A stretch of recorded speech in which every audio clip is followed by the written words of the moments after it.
Yes. Hello આકાશ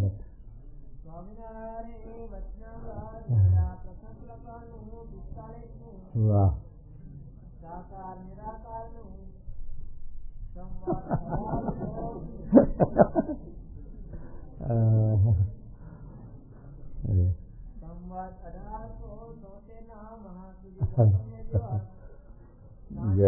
અક્ષર સમજો શ્રી ગઢડા મધ્ય દાદા સાચરના દરબારમાં શ્રી વાસુદેવ નારાયણના મંદિરની આગળ ઓટા ઉપર દક્ષિણાવી મુખારી વિરાજમાન હતા અને ધોળી ચાદર ઓઢી હતી ને ધોળો ખેસ પહેર્યો હતો ને માથે ધોળી પાગ બાંધી હતી અને પોતાના મુખારવિંદની આગળ મુનિસગા દેશ દેશના હરિભક્તોની સભા ભરાઈને બેઠી હતી. પછી ગોપાળાનંદ સ્વામીને પૂછ્યું છે, હે મહારાજ, કેટલાક વેદાંતી એમ કહે છે ભગવાનને આકાર નથી અને તેવા જ પ્રતિપાદનની શ્રુતિઓને ભણે છે અને કેટલાક જે નારદ સુખ સંસારિક કરતા ભગવાનના ભક્ત છે તે તો ભગવાનનો સાકાર પણ પ્રતિપાદન કરે છે. તે બે માંથી કોણ સાચા છે? બસ એટલું સાચા કોણ છે? સાચા નિરાકારનું મહારાજે બધી પ્રકારની વાતો કરી, કારણ કે એટલી જ ઉપાસના મહિમાની વાત કરી દેવી તો સ્વામી તો આ બીજું કયા જીવને સમજાય. લાદવા પીર છે પણ જો ફરસાણ ના હોય તો લાદવો ઉતરે નહીં કરે. તો આ બધી મહારાજ સમજાવવું પડે ને કે જીવ ભૂલા પડી જાય. હા, એટલે મહારાજે કોઈ વાત અવિદ્વાન રાખી નથી. વેદાંતિઓનું આ સમજાવ્યું. આ રચનાવત છે આપણે મુક્તિ સ્વામીનું, મણિનગરવાળા મુક્તિ સ્વામીના મંદિરનું પેટન્ટ રચનાવત છે. આ વચનાવત પછી એ નિરૂપણ બહુ કરે છે. દરેકનું વચનાવત અંગનું કરી રાખ્યું. એમ આ વચનાવતમાં મહારાજના તેજને સચ્ચિદાનંદ ભ્રમ કહ્યું એટલે અમને એ પાંચરું પડ્યું. એટલે એ વચનાવતને પેટન્ટ રાખીને હરિભક્તોને સમજાવવાનું કે જો ભગવાનનું તેજ છે એને સચ્ચિદાનંદ ભ્રમ કહે છે. અક્ષરધામ નોખું નથી. મહારાજ અને મહારાજના મુક્તો, મહારાજનું જે તેજ સચ્ચિદાનંદ ભ્રમ એમાં રહે છે, પણ અક્ષરધામ જુદું નથી. એમ આવું સમજાવે, પણ સમજનારા બિચારાની દીશ ન હોય, ભોળા માણસો અને અજ્ઞાન માણસો, શાસ્ત્રના અનુભવ નહીં, કોઈ એવા પુરુષનો સમાગમ નહીં, એટલે એના જીવમાં હા પડી જાય, મનાઈ જાય. પણ બીજા શબ્દોનું જો પ્રમાણ લે, અનુસંધાન લે, મહારાજે મધ્યના ત્રીજામ લખ્યું ભ્રમ ને પરભ્રમ જુદા. જુદા તો આ ભગવાનનું તેજ જુદું છે. સૂર્યનો પ્રકાશ જુદો પડે ખરો? સૂર્ય હોય તો પ્રકાશ હોય ને ક્યાંથી હોય? અને એમાં સ્વામી સેવકોને કેમ સમજાય? ભગવાનમાં તેજમાં ભગવાનનો તેજ અને ભગવાન એમાં સ્વામી સેવકોનું કેમ સમજાય? બ્રહ્મનંદ પરબ્રહ્મનંદ સ્વામી સેવકોનું લખ્યું મહારાજે. અક્ષર ભગવાનની સેવામાં છે, મૂર્તિમાન છે પાછા લખ્યા. અને બીજા રૂપે અનંત કોટી બ્રહ્માંડને મુક્તોને મહારાજને ધરી રહ્યા છે લખ્યું. હવે એ બધા શબ્દો વિચારે તો આ સમજાય. સ્વામી કે શાસ્ત્રી મહારાજ કહેતા કે બધા તેજ છે એ તેજને સચ્ચિદાનંદ ભ્રમ કહેવાય. તો મુક્તનું તેજ હોય તો પણ સચ્ચિદાનંદ ભ્રમ કહેવાય. અક્ષરનું તેજ હોય તો પણ સચ્ચિદાનંદ ભ્રમ કહેવાય. મહારાજના તેજને પણ સચ્ચિદાનંદ ભ્રમ કહેવાય. એમ છે તે સચ્ચિદાનંદ ભ્રમ કહેવાય ખરું, કારણ કે તેજ સજાતું એટલે સચ્ચિદાનંદ ભ્રમ કહેવાય. પણ અહીં મહારાજ જે ધામની વાત કરે છે એ ધામ, એ મહારાજનું તેજ એ ધામ નથી. કારણ કે મહારાજનું તેજ છે એ ભગવાનના નો તેજ અને અક્ષરનું તેજ જુદું છે. અને અક્ષરના તેજમાં મહારાજ અનંત કોટી ભગવાન મુક્ત અને અનંત કોટી બ્રહ્માંડ પણ એના આશ્રિત રહ્યા. એ અક્ષરના સ્વરૂપની મહારાજે એક વિનામાં 2 વાત કરી, અને એક ત્રીજી વાત કરી 63માં. એમાં વાત મહારાજ કરી કે બ્રહ્મમહોલની વાત કરી, તો સાકારની વાત કરી. પણ મહારાજ તો વૈરાટ નારાયણ છે, એ આ વૈરાટ નારાયણ છે તે મનુષ્ય આકારે છે. જેવા આપણો આકાર છે એવો વૈરાટ નારાયણનો આકાર છે.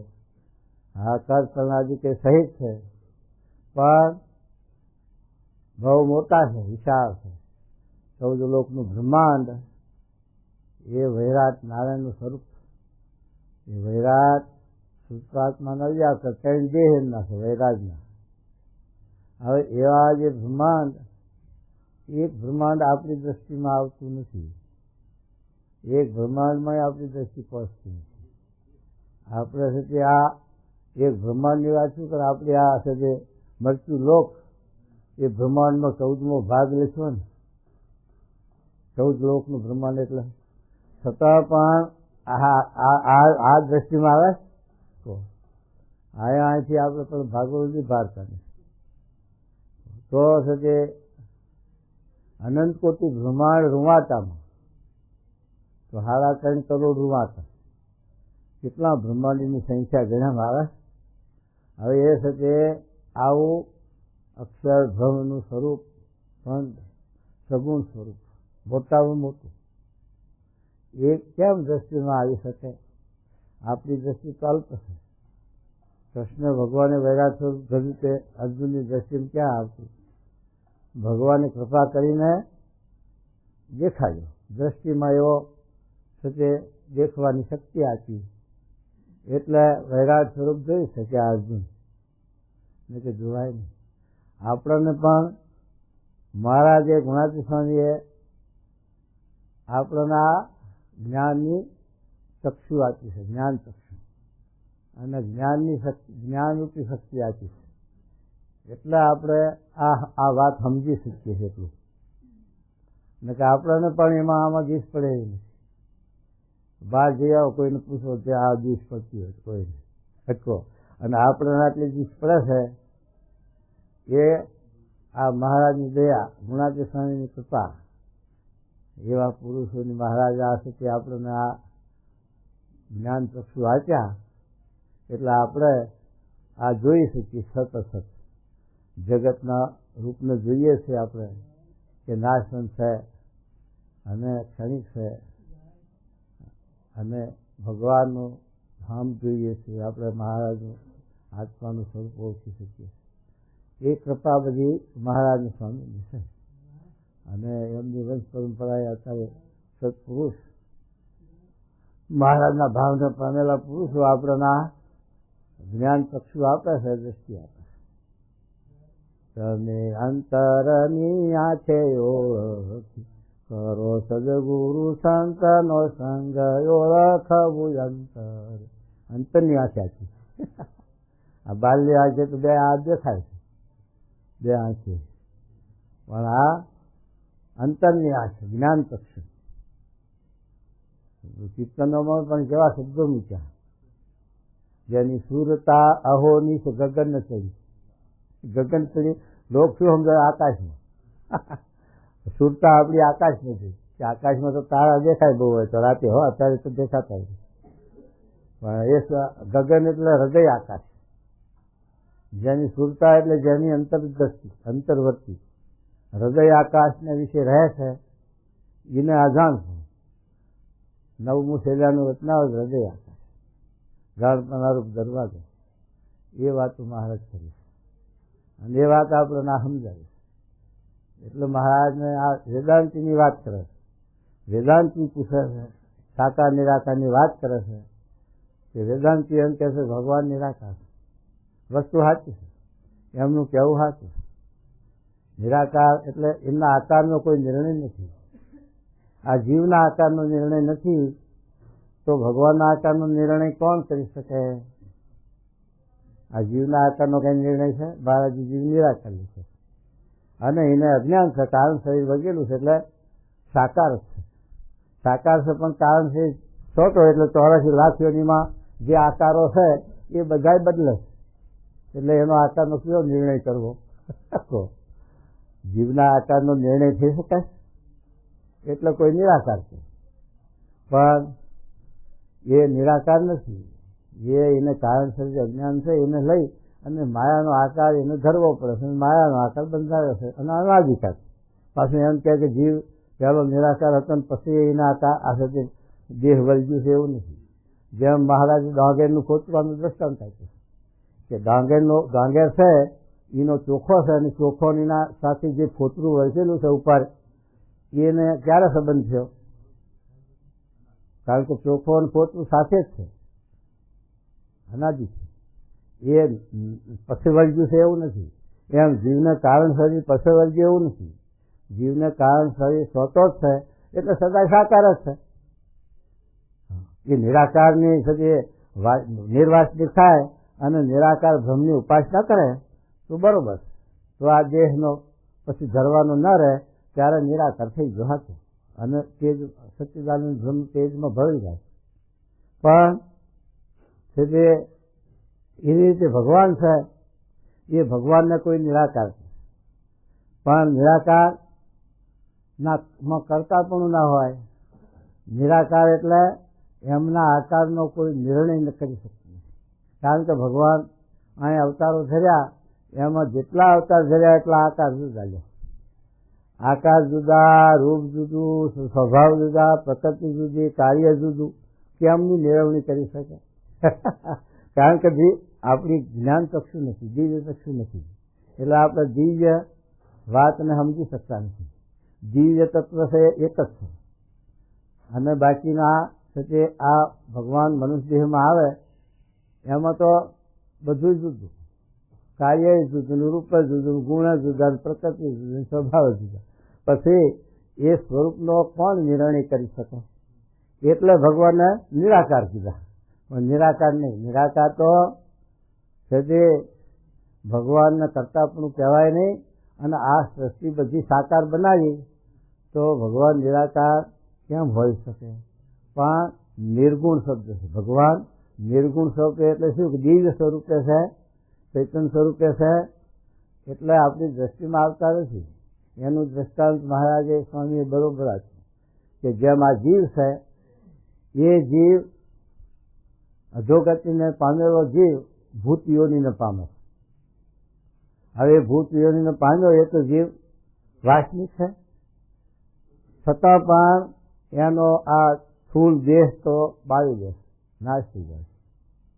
એ સૂક્ષ્મ દેહે રહેશે એનું અસ્તિત્વ. આખી ભૂત યોની લખી શાસ્ત્રો, ભૂત યોની લખી છે. મનુષ્ય દેહમાં જેમ 100 વર્ષની આયુષ્ય કલયુગમાં લખી, 100 વર્ષ કોઈ રહે ના રહે એની વાત નહીં, પણ મૂળ આ યુગનો ધર્મ 100 વર્ષનો. એમ છતાં ભૂત યોનીમાં પણ 100 વર્ષની આયુષ લખી અને 100 વર્ષ ભૂત યોનીમાં આ જીવ રહે છે. હવે એ ભૂત છે એ ગમે તે અવાવર જગ્યામાં રહી શકે. કોઈ દેવાલય હોય એવું ખંડીએ તો એમાં ભૂત રહેતું હોય, કોઈ મકાન અવાવર હોય તો એમાં ભૂત રહેતું હોય. એ તો ઠીક, પણ અમે ઉનાળામાં ગયા હતા. અમદાવાદની પાસે ઉનાળા ગામ છે, મોટું ગામ છે. અમદાવાદનું પહેલા નંબરનું સત્સંગનું ગામ, 500-700 ઘરની વસ્તી, અને સાધુઓ બાજે હો વારો લેવા. આચાર્ય સાહેબ જાય, આચાર્ય મારે બહાર લેવા આવે તો લ્યો, પણ મને વારો આપો ઉનાવાનો. સાથી ઉનાવાનો વારો માગે છે કે 500-700 ઘર હરિભક્ત ના, એટલે બાવાની આવક બહુ થાય. હા, ધોતિયાની ને તે 1000-2000 2-3000 રૂપિયા એમને કમાણી થાય. એટલે આચાર્યને મેથી બહાર આપવા 500 આપવા શું કઠણ પડે? એટલે એનો વારો માગે મારા. એવું ઉનાળા ગામ, આખું ગામ 700 ઘર સત્સંગી ના છે. છતાં પણ જોગી મહારાજને આપણે ગયા હતા ને, તમે હતા? હા, અને બધા એ વખતે તો આ મોહન ભગત ને કાનજીભાઈ ને દાદુ ને બધા ભેગા જ હતા આપણે. અને ત્યાં પેલા ડોહા કેવા તમાકુની ખળી, સિકમ મહારાજ, સિકમ ભગતના ખળીમાં પડાવ નાખ્યો હતો અને ત્યાં સભા થતી ને કથા હતા.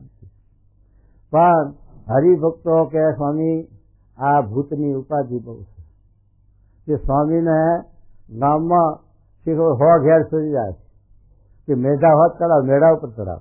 સ્વામી આ મેઢામાં ભૂત રહેશ કે અને અમને દીવરાવે. તે સ્વામી પાણી ઠાકોરજીનું પ્રસાદીનું લઈ અને આખા ઘરમાં ઉપર મેળા ઉપર સાંટે, હેઠળ સાંટે, એવું 100 ઘેર પાણી સંતાયું છે. અને છેવટ પછી જતા જતા ડોશીઓ કે અમારા ડોશીના મંદિરમાં ભૂત કરે. તે ડોશીઓના મંદિરમાં પાણીની ગટર છે, મંદિરના હેઠળ થઈ અને પાણીની ગટર કાઢી છે. તે ડોશીઓ કે આ ગટરમાં મારા આવા અમારે ભૂતવામાં છે અને એથી દર્શન કરે દેવરા વર્ગર. એ પ્રમુખ જોગી બાપા છે પાણી પ્રસાદીનું કરી અને એક એમાં મંદિરમાં ડોશીઓના મંદિરો પણ બધા સાચું, એ ગટરમાં સાચું બધા. મારા સ્વામી કહેવા નહીં દેખાઈ જાઓ, પણ કહેવાનો આ તો હેતુ છે કે આ ભૂત આવી રીતે આપણે અનુભવ, આ તો બધી અનુભવ સિદ્ધ લોકોને વાત છે કે ભૂત કોઈને દર્શન દે છે, કોઈને બીવડાવે છે, કોઈના કોઠામાં પ્રવેશ કરે છે. ભૂત પ્રવેશ કરે, જો એનામાં કેટલી શક્તિ તમારા વખતે. અધોગતિનો જીવ છે અને તમે તો મોક્ષ ગતિના જીવ છો, છતાં પણ તમારા કોઠામાં પ્રવેશ કરીને તમારા ભાવને ફેરવી દો. તમે દરબાર છો, તમારું નામ છે, તમારું ગામ છે, પણ બધું ભૂલવાડી દે. અને તમે પૂછો એટલે કોણ છે કે ખમિયો, પોતાની ભૂલ. ખમિયો ક્યારનો થઈ ગયો? હવે ભૂતનામાં આવી શક્તિ. અધોગતિનો જીવ, વાસનિક જીવ, છતાં પણ ભૂત ગમે તે આકાર ધરી શકે છે અને ભૂત પણ નિરાકાર નથી. છતાં પણ એના આશરે સૂક્ષ્મ શરીરે રહેલું છે એટલે આપણને દેખાતું નથી. તો ભગવાન તો 3 દેહથી પર છે, એ તો ગુણાતીત સ્વરૂપ છે, ચૈતન્ય સ્વરૂપ છે, દિવ્ય સ્વરૂપ છે, નિર્ગુણ સ્વરૂપ. તો તમારી દ્રષ્ટિમાં કેમ આવી શકે? તો પછી તમારી દ્રષ્ટિમાં ના આવે એટલે નિરાકાર સમજવા. તો નિરાકાર હોય તો રૂપ કેમ ધરી શકે? આકાશ છે એ નિરાકાર, તો આકાશ રૂપ ધરસ? આકાશ મૂર્તિ ધરસ તો જોઈએ. તો એ આકાશ નિરાકાર છે એ હતું, પણ આ ભગવાન નિરાકાર નથી. ભગવાન ગમે તે રૂપે અનંત કોટી બ્રહ્માંડોના કરતા છે, એટલે અનંત કોટી બ્રહ્માંડમાં ભગવાનને જેવા રૂપે કાર્ય કરવું હોય, દર્શન દેવું હોય, ભક્તને લાડ લડાવવા હોય, ભક્તનું કામ કરવું હોય, એવા રૂપનું ધારણ કરી અનંત કોટી બ્રહ્માંડમાં વિચરે ભગવાન. આ એક આપણા ગામમાં જ વિચરે છે એવું નથી, આપણા બ્રહ્માંડમાં જ વિચરે એવું નથી. એ તો અનંત કોટી બ્રહ્માંડો આવા તો છે, એવું દરેક શાસ્ત્રનો પુરાવો છે. યોગ વશિષ્ઠ રામાયણમાં લખ્યું, ભાગવતમાં લખ્યું, મહાભારતમાં લખ્યું કે એક અનંત કોટી આવા બ્રહ્માંડો છે 14 લોકના. એ બ્રહ્માંડોની અંદર ભગવાનનું સતે આવાહન હોય ભક્તના કામ કરવા માટે. પણ ભગવાન તો પોતાના અક્ષરધામમાં દિવ્ય સિંહાસન ઉપર, અક્ષરધામ દિવ્ય છે, ત્યાં સ્ત્રી પુરુષનો ભાવ ન મળે. ત્યાં સ્ત્રી અને પુરુષનો આકાર ખરો, માણસનો આકાર ખરો, પણ સ્ત્રી પુરુષનું ચિહ્ન નહીં.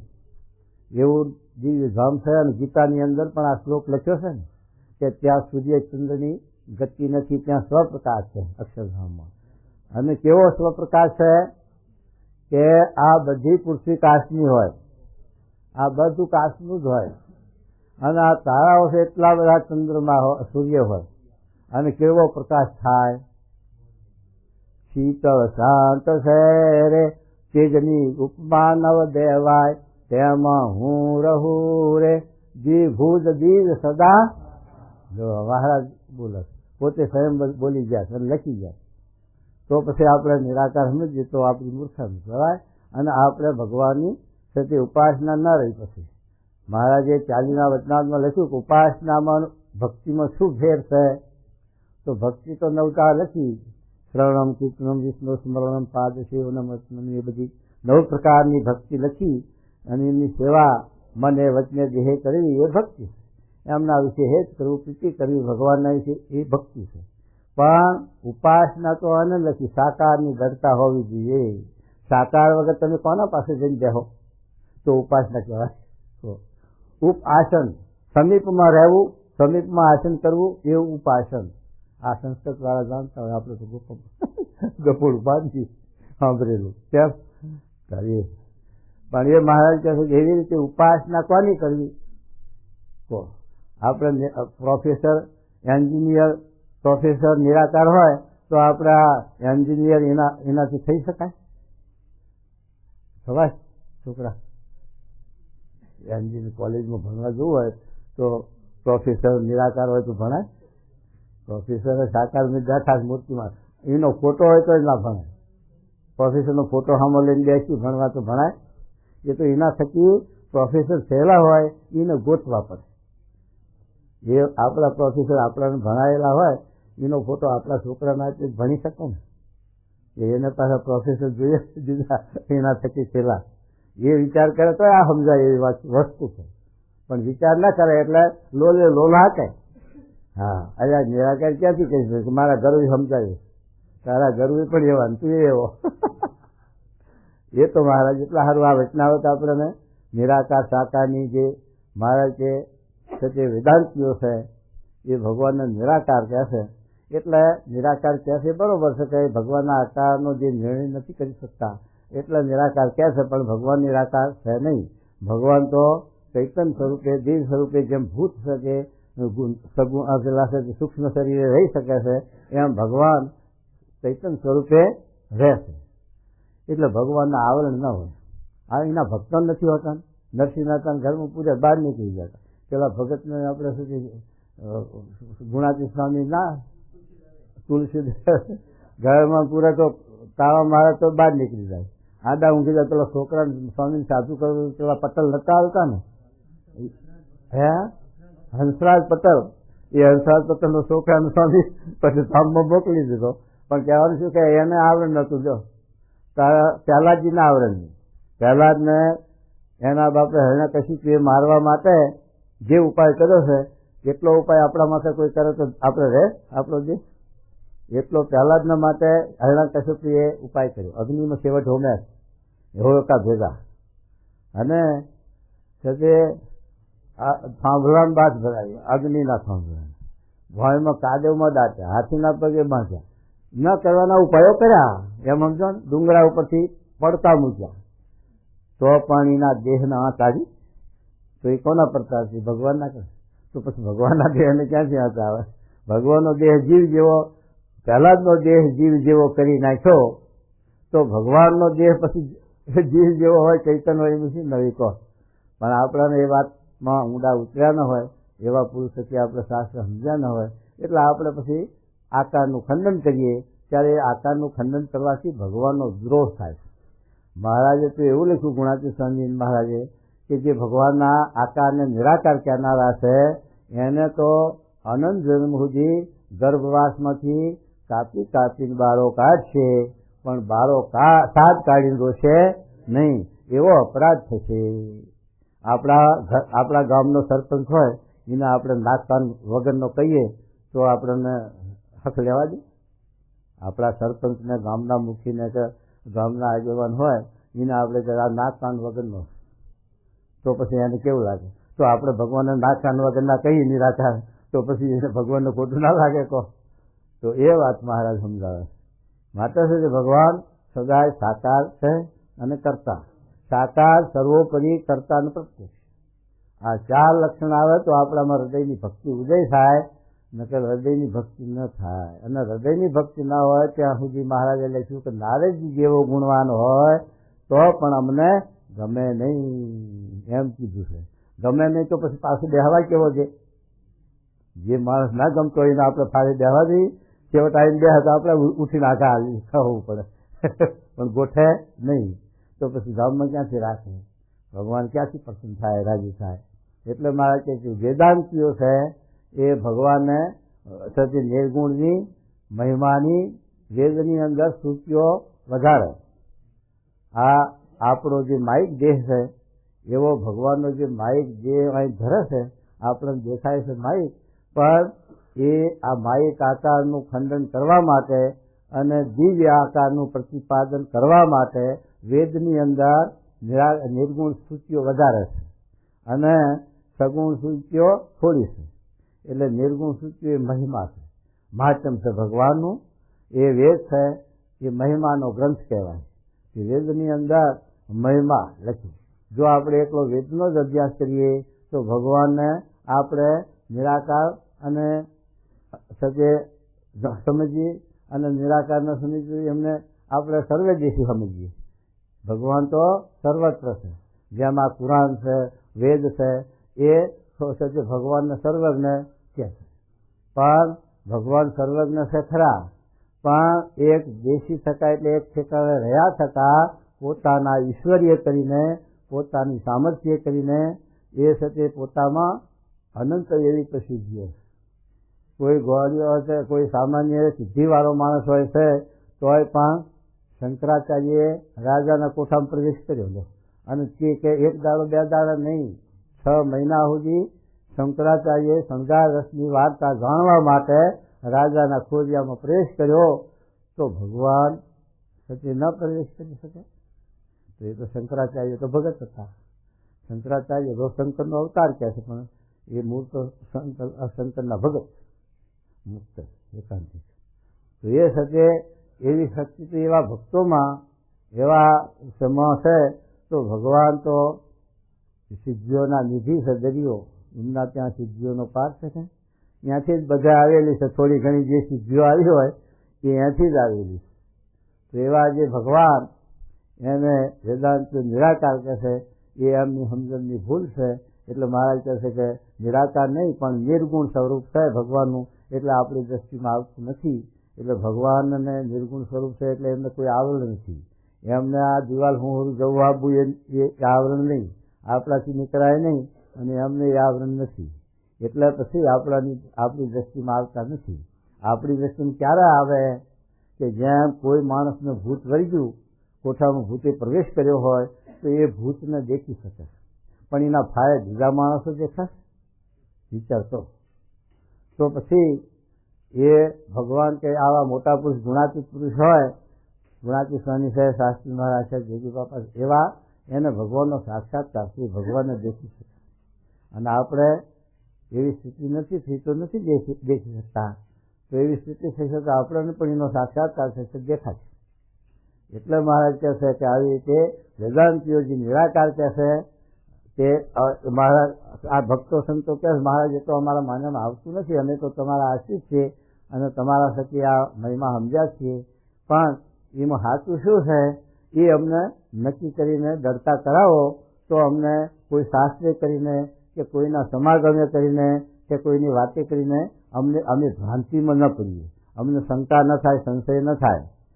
કોઈ વાત ગમે તેમ કરતો હોય તો આપણને જો એમાં દ્રષ્ટિ ન પડે, આપણને સમજાય નહીં, તો આપણને એમ થાય કે ભાઈ એ ગમે તેમ વાત કરે છે, આપણને સમજાતી નથી. પણ ભગવાન તો સદાય સાકાર જ છે. આવી જે નિષ્ઠા, આવી જે દ્રઢતા, એનું નામ જ ઉપાસના લખી. એ શું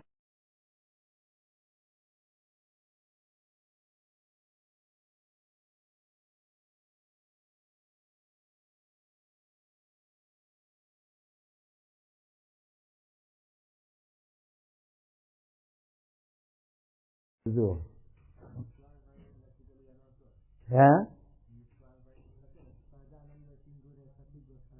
હા, એટલે બા સર્વજી વેદાંતની વાત આવી. હા, તો એ તો હશે કે આ આપણે આ સમુદ્રમાં માછલા અને રહેશે જો એ વગર રહી શકે? માછલા છે એ રહી શકતા નથી પાણી વગર, જળ વગર. 1 મિનિટ કાઢો તો બાદ તરફથી રહી જાય. તો એ સમુદ્ર સભર ભર્યો, પણ એમાં માછલા છે એ સચ્ચી પાણીમાં ભરી જાય છે કે એમાં ગુલકાન કરે છે? મેલિકોર ગોલક્યા ખાય, મેલિકોર આપણને હેઠ અવરા ફરક ચાંદી દેખાય. એમ આપણે સચ્ચિદાનંદ મહારાજની મૂર્તિમાં, મહારાજના સ્વરૂપમાં અત્યારે માછલા જેમ પાણીમાં ગુલકાન કરે છે, એમાં આપણે આ ગુલકાન કરીએ છીએ, એમ જ બેઠા છીએ, એના એમ જ રહીએ છીએ. તો એનાથી વિખૂટા પડીએ તો તરફડી મરી જવાનું. બનાય તો સમજાય. એ નિષ્કુળાનંદ સ્વામીના શબ્દો છે, વેદાંત ઉપર લઈ જનાર લઈ જાય એવા છે. છેલ્લું પદ તો જબરું છે ને. અરે શું કહેજો હમણાં. શ્રીજી મહારાજ બોલ્યા છે હા, જે ભગવાન પુરુષોત્તમ છે સાકાર જ છે હા અહીંયા અને મહા તેજોમય મૂર્તિ જો હા અને અંતર્યામીપણે કરીને સર્વત્ર પૂર્ણ એવું જે સચ્ચિદાનંદ બ્રહ્મ છે તે તો મૂર્તિમાન એવા જે પુરુષોત્તમ ભગવાન હવે જે આ વેદાંતિઓ ભગવાનને નિરાકાર કહે છે એને સમજાવવા માટે આ વાત કરે છે મહારાજ કે જેમાં સૂર્યનારાયણ છે અને આ સૂર્યનારાયણનો પ્રકાશ છે કે સૂર્યનારાયણનો પ્રકાશ એને સચ્ચિદાનંદ બ્રહ્મ તે કહેવાય પણ સૂર્યનારાયણ અને સૂર્યનારાયણનો પ્રકાશ જુદો નથી સૂર્યમાં સૂર્યનારાયણના પ્રકાશમાં સ્વામી સેવક પણ સંભવાય નહીં કારણ કે જુદા પણ નથી પછી સ્વામી સેવક પણ કેમનું સંભવાય અને બ્રહ્મની સાથે તો મહારાજે અનંત વચનાવતનું ચોહેટનામાં આલ્યું ને આત્માના અક્ષર ભગવાનનું શરીર છે અને ભગવાન એમના શરીરી છે એમ શરીર ભાવ આચો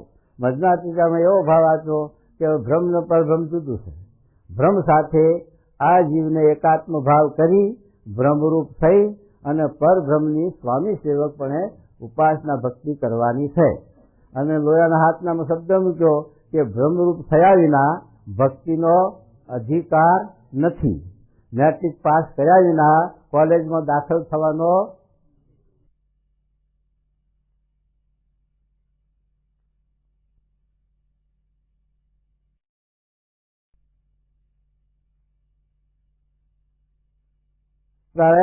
એન્જિનિયરમાં કયા પેલું મેડિકલ શું કહેવાય દવાખાનું ને એમાં આપણે પરમિશન મળે ને કે 5% પરમિશન આપે પાસ થયા હોય તોય હો તો આ તો આપણે તો નફા જ છીએ તો પછી આપણને ભક્તિનો અધિકાર ક્યાંથી આજે આવે પણ આપણને જે વગણ અધિકારે આતો છે એ તો આપણા ઉપર મહેરબાની જેમ હરિજન ઉપર મહેરબાની છે તો એ અમને પરમિશન પહેલું આપે છે એમ આપણા ઉપર આ ભગવાનને મહેરબાની છે એટલે પરમિશન વહેલું હાલે લાયક નહીં તો ભક્તિનો અધિકાર આપણને આલ્યો એ એમની મહેરબાની કેમ એમ શું કહેજો સાંભળો હા એમ તેજોમય મૂર્તિ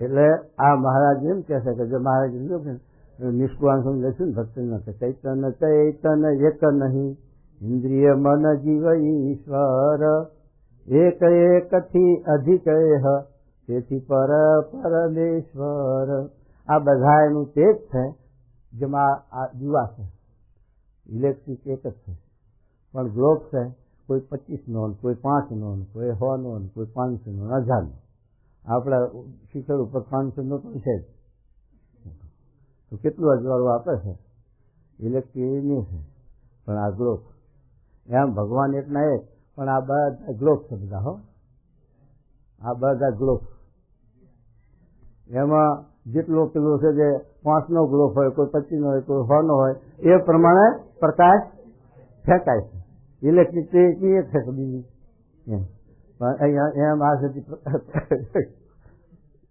તો એ રીતે આ સતી મહારાજ કહે છે કે આવી રીતે આ તેજને સચ્ચિદાનંદ બ્રહ્મ કહેવામાં આવે છે પણ મહારાજનું તેજ છે એ સચ્ચિદાનંદ મહારાજ કે એના તેજને આ સચ્ચિદાનંદ બ્રહ્મ કહ્યું છે પણ ભગવાન તો સદાય સાકાર છે એમ પેલા વેદાંતિને સમજાવવા માટે મહારાજે વાત કરી છે પણ જે સચ્ચિદાનંદ બ્રહ્મ મહારાજનું ધામ છે એટલું જ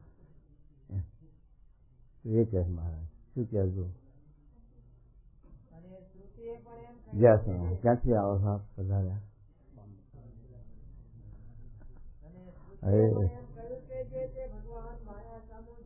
હા હા જો સાંભળો મહારાજે લખ્યું કે સ ઈક્ષત જોતા હવા ક્યારે જોતા હવા કે જ્યારે આ સૃષ્ટિનો કર્મ શરૂ કરવો તો પૃથ્વીનો ત્યારે ભગવાન દ્રષ્ટિ કરે છે શેના હાની દ્રષ્ટિ કરે છે કે અક્ષરહાની પોતાના મુખ્ય ભક્ત જેમ પ્રમુખ સ્વામીને કોઈ કાર્યની પ્રેરણા કરવી હોય તો વિવેક સાગર સ્વામી જેવા હજુરમાં રહેતા હોય એવાને પ્રેરણા કરે કે આપણે આ કામ કરવું છે પછી એ બધું ગોઠવણી કરે પછી આપણે નહીં પહેરે વળી કે સ્વામિના કરાવવું છે ને આ વાહનની વ્યવસ્થા કરવાની છે અને આ પ્રોગ્રામ ગોઠવવાનો છે, તો તમે તૈયાર થઈ જાઓ. એમ છે તે આ ગોઠવણી કરે ત્યારે જે છે તે પ્રમુખ સ્વામી આપણા અક્ષરધામની દ્રષ્ટિ કરી તો એ નિરાકાર હોય તો દ્રષ્ટિ ક્યાંથી થાય અને જોઈ શકે ક્યાંથી અને દ્રષ્ટિ કેમ નહીં કરી શકે? તો મહારાજ એમ કહે છે કે સાહેબ કે જોતા હવા ત્યારે એટલી આંખોના ડોળા જ છે, બીજું શરીર હવે એવું નહીં હોય.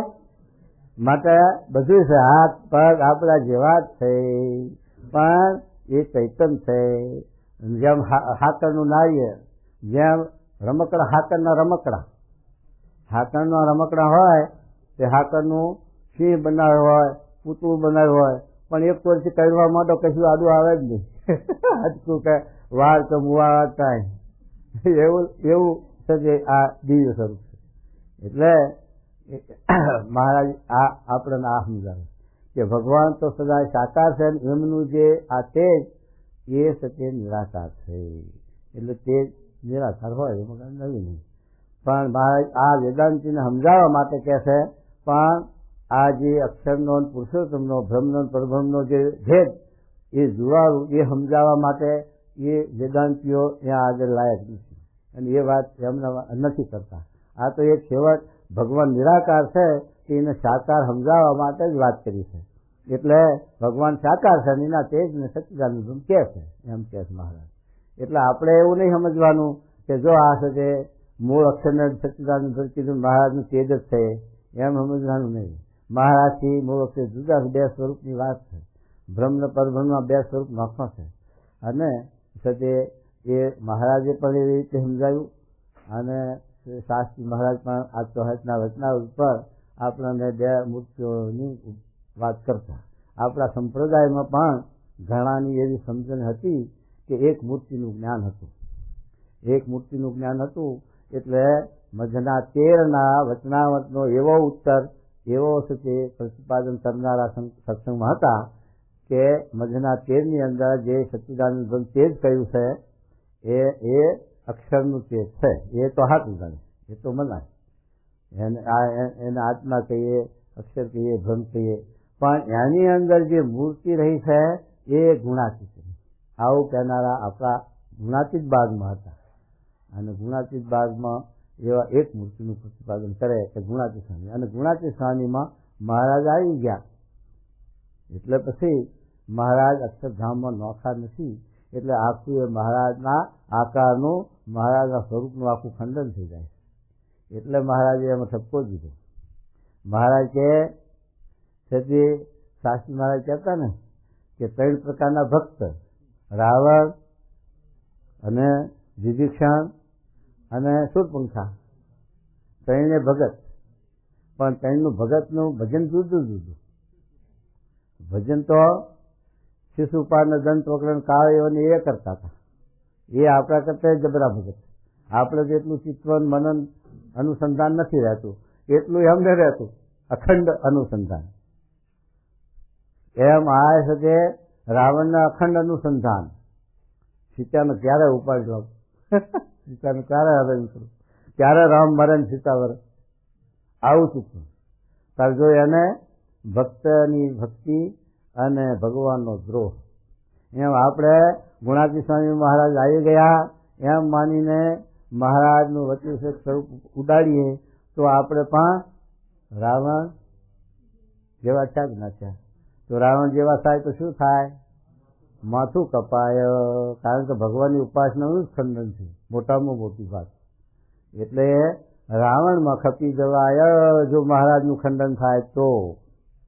અને શૂરપંખાને કેવું ભજન હતું કે જો સીતા મરે તો આ રામ મને વરે, મને રાખે. તે સીતાનું દ્રોહ અને રામનો ભજન. ત્યારે જોશે કે ભક્તનો દ્રોહ કર્યો અને ભગવાનનું ભજન કરે, એમ ગુણાતીતનો દ્રોહ કરે અને શ્રીજી મહારાજનું ભજન કરે, એનું શું થાય? નાક કાન કપાય, શૂરપંખાના જેવી દશા થાય. માટે એ પણ ખોટી વાત. પણ વિભીષણ ભક્ત એવા હતા કે રામ લક્ષ્મણ ને જાનકી જય બોલો હનુમાન કી. એમ મહારાજ અક્ષરધામને મુક્તો સદાય સાકાર અખંડ અવિનાશી, એમાંથી એક પણ આકારનું મહારાજનું આકારનું ખંડન ન થાય, ગુણાતી સ્વામીના આકારનું ખંડન ન થાય ને મુક્તના આકારનું ખંડન ન થાય તો મહારાજ શાસ્ત્રી મહારાજ કે આપણી સમજણ શુદ્ધ થઈ, ચોખ્ખી થઈ. એમ છતાં આ વાત સમજાવતા હતા અને આવી વાત છે. અને એમાં બે પ્રકાર સમજાય.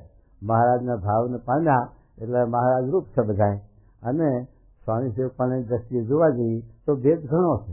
એ પણ લખ્યું છે વેદની અંદર, અને આ પણ લખ્યું છે. બે શબ્દો છે પ્રમાણ.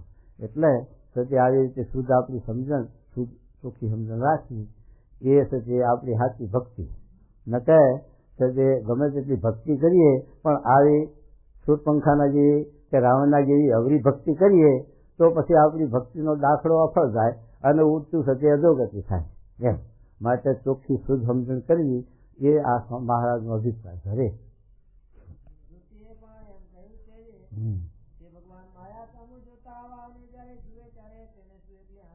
હા, હાથ પગે હોય માટે સાકાર રૂપનું પ્રતિપાદન થયું. એટલે ભગવાન સદાય સાકાર જ છે એમ સમજવું એ મોટી વાત છે.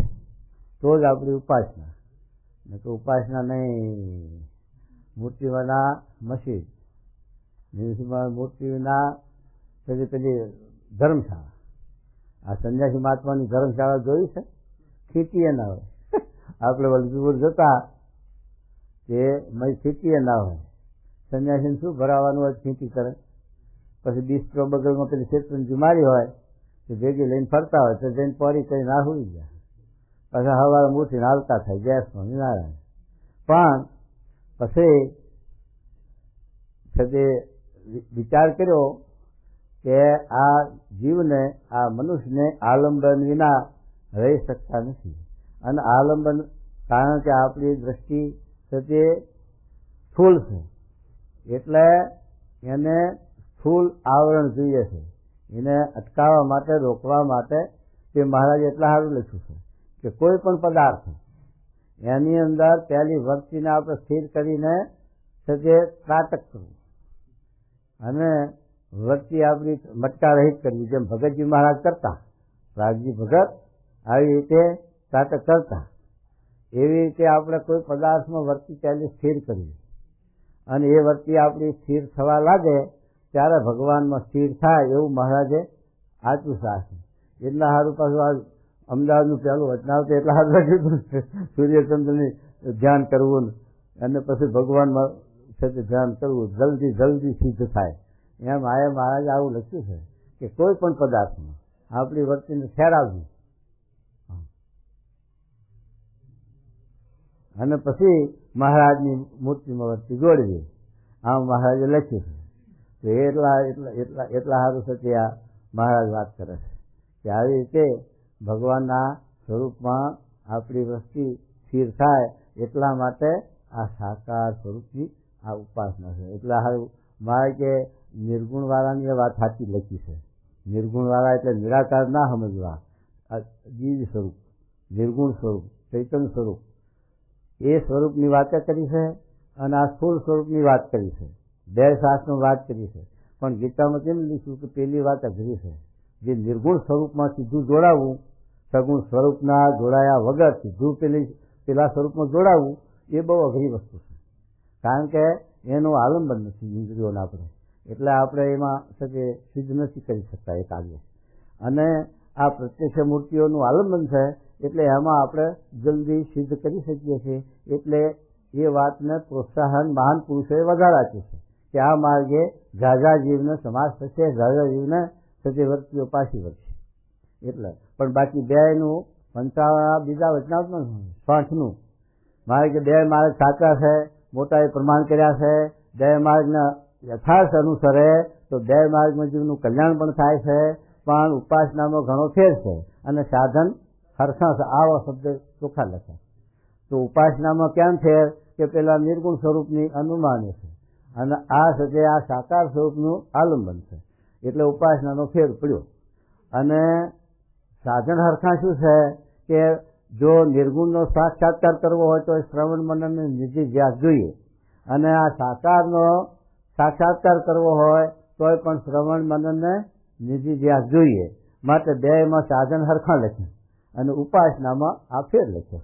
માટે છે તે આપણે બે વાતનું મહારાજે પંચાળાના ચોથામાં પણ બેનું પ્રમાણ આપીને આપણે વાત કરી કે બે વાતનું આપણે યથાર્થ જ્ઞાન હોવું જોઈએ અને બે વાતમાંથી એક વાતનું આપણા જીભમાંથી ખંડન આવવું જોઈએ નહીં. તો આપણી સમજણ સાચી ને સર્વદેશી ને કે એક દેશી થશે. હરે બોલો શું કહેજો. માટે સાકારનું પ્રતિપાદન થયું. હા જેમ સમગ્ર જળ છે તેના જીવરૂપ જે વરુણ વરુણ તે પોતાના લોકને વિશે સાકાર છે.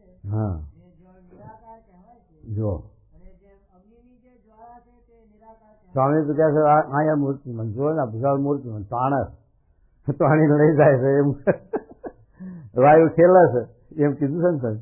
અગ્નિ ભાવે છે માટે એ પણ મૂર્તિમાન છે. અને આ તો દેવલોકમાં તો યથાર્થ મૂર્તિવાન એમ. અને આ એનું કાર્ય છે. એ જળ તેજ વાયુ એ બધા દેવ છે. એ દેવોનું કાર્ય છે. પણ આપણને એ દેવોનો અનુભવ મૂર્તિમંત થાય છે નહીં થતો કહો. હોનારતમાં આ વાવાઝોડું આવ્યું ત્યારે પવનદેવનો સુસવાટો જોઈ લીધો ને. પવનદેવ કહે છે જોઈ લો મારો ઝપેટો હજુ તો હું મારા એક રૂવાતા જેટલું બળ નહીં કરતો છતાં પણ હાજા ગગડી ગયા બધાના. તો યથાર્થ મારું છે તે રૂપ ઉઘાડું કરું તો કોઈ ટકી શકે એવું છે તો ત્યાં આ તો બધું આકાશમાં ઉડતું ફરે હો. તો બધું આ બધું આકાશમાં ઉડતા ફરે તો એ આવું દેવતાઓ નહીં આવી શક્તિ છે. દેવતાઓ પણ આવા બળવાન છે અને દેવો પણ મૂર્તિમાન છે. કોઈ વસ્તુ નિરાકાર નથી એવું તો મહારાજે આવ્યું કહો. ધર્મ જ્ઞાન રાગ એ પણ નિરાકાર નથી. મૂર્તિમાન ધર્મ જોવો હોય તો આરામ ભટ્ટ અને મૂર્તિમાન વૈરાગ જોતો નિષ્કુળાન સ્વામી તો એમ થતે બધા એના રૂપ સાકાર. તો પછી ભગવાન નિરાકાર કેમ ના હોઈ શકે? ખરું ખોટું? અરે શું કહેજો. હા અને જેમ અગ્નિની જે જ્વાળા છે તે નિરાકાર કહેવાય છે. હા દેવતા જે અગ્નિ છે અગ્નિ લોકને વિશે સાકાર છે. હા હા અને જેમ સમગ્ર તર્કો તે નિરાકાર કહેવાય. નિરાકાર છે. અને સૂર્યના મંડળને વિશે જે સૂર્યદેવ છે તે સાકાર છે. સૂર્યદેવ સાકાર છે અને સૂર્યનું તેજ નિરાકાર છે. હા તેમ સચ્ચિદાનંદ જે બ્રહ્મ તે નિરાકાર છે. જો અને પુરુષોત્તમ જે ભગવાન તે સાકાર છે. હા અને સર્વત્ર પૂર્ણ એવું જે સચ્ચિદાનંદ બ્રહ્મ તે પુરુષોત્તમ ભગવાનનું તેજ છે. લો હવે પછી એ ઝાલી પડે ને. આ ઝાલી રાખે ને કે જો આ મહારાજ તેજને સચ્ચિદાનંદ ભાઈ કહ્યું છે ને એને આધારે અનુપતિ બ્રહ્માંડ મહારાજને મુક્ત નિમજ રહ્યા માટે અક્ષર છે જ. પણ મહારાજે સદી એકવીનામાં બધા વચનામાં આપણને સદી તેહતનામાં એ બધું અને મતના ત્રીજામાં બધા વચનામાં આપણને બેનું બતાવ્યું. એ મહારાજના શબ્દો ખોટા ઉડાડી દે અને આ શબ્દો સમજાવ્યા વિના પછી બધું એક ગોટાળો ચડાવે. માટે વચનામૃતમાં અનુસંધાન એકબીજાનું મેળવે તો સાચી વસ્તુ સમજાય ને કે એક જ દેશી એક જ વચનામૃતનું નિરૂપણ કરીને બેસી રહે તો પછી સાચી વસ્તુ હાથ આવે નહીં. એટલા માટે જ મહારાજે બે વચનામૃતમાં શાસ્ત્રનું પ્રમાણ આપ્યું. મધુના 52માં અને છેલ્લાના વડતાલના બીજામાં કે મહારાજ આ ચારે શાસ્ત્રી કરીને જે ભગવાનના સ્વરૂપનું નિરૂપણ સમજે તો યથાર્થ ભગવાનના સ્વરૂપનું જ્ઞાન થાય. ન કે એક દેશીથી પછી એક ટંગા ભગવાન એમ પા જ્ઞાની ને અડધો જ્ઞાની પૂર્ણો જ્ઞાની પૂરો જ્ઞાની એમ લખ્યું. અને શાસ્ત્રને મૂકી દઈને જો બોલવા જાય તો ગંભીર જ્ઞાની પાખંડી જ્ઞાની ખોટો જ્ઞાની એમ મહારાજે કીધું. માટે ચારે શાસ્ત્રનું આપણે પ્રમાણ લેવાનું કહ્યું. એક વેદાંતનું જ પ્રમાણ નહીં. એક વેદાંતનું જ પ્રમાણ લેશો તો ભગવાન સર્વદેશી સમજાશે અને નિર્ગુણ સમજાશે. પણ પંચરાત્ર લીધા વિના સાકાર ને પ્રત્યક્ષ એ નહીં સમજાય. એ ભક્તિનો ગ્રંથ છે. પંચરાત્ર શાસ્ત્ર એ ભક્તિનો ગ્રંથ છે. અને આ સાંખને યોગ એ પણ સાંખ છે એ તો આ ખોટું કરાવવા માટે છે. યોગ છે એ ભગવાનનો સંબંધ કરાવે છે. એવી રીતે ચારે શાસ્ત્રનું આપણે પ્રમાણ લઈએ તો આપણે સંપૂર્ણ ભગવાનના સ્વરૂપનું જ્ઞાન ભગવાનના સ્વરૂપનું અસ્તિત્વ હાથ આવે ન કે પછી એક સંગા થાય એમ. ગાય દીઠી પણ એક પૂંછડું દીઠું, કોઈને પગ દીઠો, કોઈને ખુર દીઠો, કોઈને કાન દીઠા, અને એવું થયું. પછી સંપૂર્ણ ગાય દીઠી ન કહેવાય, જેમ હાથીનું દર્શન આપ્યું છે એમ થશે એ પછી અધૂરું જ્ઞાન કહેવાય. એમાં બધા સંપ્રદાયોમાં મહારાજ આખો જૈન સંપ્રદાય જુઓ તો અહિંસા પરમો ધર્મ એના ઉપર જ આખું ચલશે. એ મહારાજે શિક્ષાપત્રનું પહેલું જ લીધું. જો પહેલો શ્લોક અહિંસા પરમો ધર્મ લખ્યો તો એના ઉપર આખો સંપ્રદાય આવે. આપણે તો 30 એવા 32 ગુણ મેળવવાના અહિંસા સિવાયના. તો હરે અને કોઈ એમ કહે છે કે શ્રુતિમાં એમ કહ્યું છે કે પરમેશ્વર તો કરચરણાદિકે રહે છે અને સર્વત્ર પૂર્ણ છે. તો એ જે શ્રુતિએ કરચરણાદિકનો નિષેધ કર્યો છે તે તો માહિક કરચરણાદિકનો નિષેધ કર્યો છે. અને ભગવાનનો આકાર છે તે તો દિવ્ય છે પણ માહિક નથી. અને અંતર્યામીપણે કરીને જીવ ઈશ્વરને વિશે વ્યાપક એવું જે પુરુષોત્તમ ભગવાનનું બ્રહ્મરૂપ છે તે નિરાકાર છે. તો પણ જીવ ઈશ્વર સર્વેને તેમના કર્મને અનુસારે યથાયોગ્યપણે કર્મના ફળને દેવાને વિશે નિયંતા પણ છે. ને સાકારની પેટે નિયંતા રૂપ ક્રિયાને કરે છે. માટે તે તેજને પણ સાકાર જેવું જાણવું. વાહ, એ તેજને પણ સાકાર જેવું જાણવું. એવી રીતે ભગવાન પુરુષોત્તમ તો સદા સાકાર જ છે પણ નિરાકાર નથી. અને જે નિરાકાર કહે છે તે તો સમજતા નથી. એને ભગવાનના સ્વરૂપનું જ્ઞાન નથી અને શાસ્ત્રનું જ્ઞાન નથી. અને એને એવા પુરુષ આ ભગવાનના ભક્ત આસ્તિક એવા પુરુષનો સમાગમ નથી. માટે એ છે જેવા સંગ વરંગ જેવી કોલેજમાં જાય એવું ભણતર આવડે છે. અને છે આપણે બીકોમની કોલેજમાં જઈએ તો LLBનું જ્ઞાન આવે નહીં. LLBની કોલેજમાં જઈએ તો એન્જિનિયરની કામ આવડે નહીં. અને એ સાથે કોલેજમાં જઈએ એન્જિનિયરની તો મેડિકલનું આપણે દવાનું આવડે નહીં. એ તો પછી આ માપ કાઢશે ને એવું આવડે. એમ આ જેવા સત્પુરુષ જેવા ગુરુ મળે એવું અંગ બંધાય. એવા નિરાકારવાદી ગુરુ મળે તો નિરાકારનું સંન્યાસી મહાત્માઓ મળી જાય તો બેસતું આવે ને સાનુકૂળ છે. સાથી કે કોઈ દાખલો જ નહીં થઈ, મૂર્તિનું પૂજવાનો દાખલો નહીં, નાવાનો દાખલો નહીં, ને કાંઈ પણ સેવાનો ભીડાનો દાખલો જ નહીં. આ તો ભીડો બધાયને, સાધુને ભીડો, ભક્તોને ભીડો, યુવકોને ભીડો, હરિભક્તોને ભીડો, ભીડો ભીડો ને ભીડો કહો કેટલો ભીડો કહો. દેહનો ભીડો, મનનો ભીડો, ધનનો ભીડો હરિભક્તો. અને પેલું કાંઈ છે બિસ્તરો બગલમાં મારી ના પેલા એમાં ઉતર્યા ધર્મશાળામાં.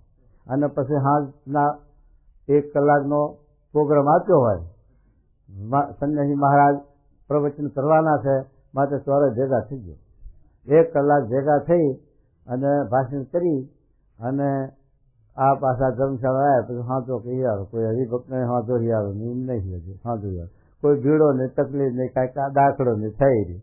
અને જે ટાઈમ થાય એટલે ગમે તે હરિભક્તના ઘેર જઈને રોટલો ખાઈ આવે. જય સ્વામિનારાયણ. હા, કે મહારાજે ગીતામાં લખ્યું, ગીતામાં કૃષ્ણ ભગવાને કે નિર્ધૂમ્ન રહેવાથી એટલે અગ્નિથી રહિત રહેવાથી સંન્યાસી પણ નથી આવતું. એવું છે ને શબ્દ. હા, હરે